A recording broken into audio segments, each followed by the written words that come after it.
You ask Tiger to solve. This deals with linear equations with one unknown. The final result is x equals 97/3. Let's solve it step by step. Group all m terms on the left side of the equation. Subtract 8x from both sides. Group like terms. Simplify the arithmetic. Group like terms. Simplify the arithmetic. Group all constants on the right side of the equation. Subtract 25 from both sides.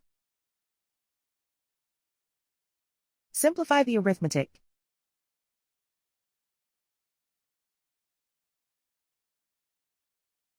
Isolate the m.